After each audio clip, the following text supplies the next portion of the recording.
This is center of the sun. From this base I was doing one oval shape.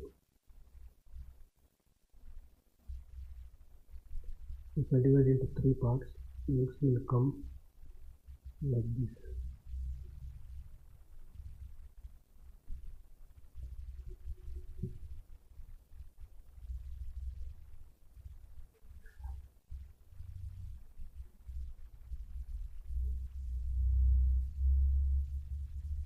That's divided into 3 equal parts.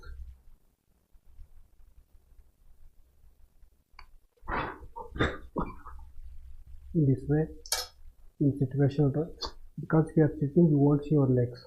If you are seeing your legs, means you won't see the front. So some of the people are doing mistake.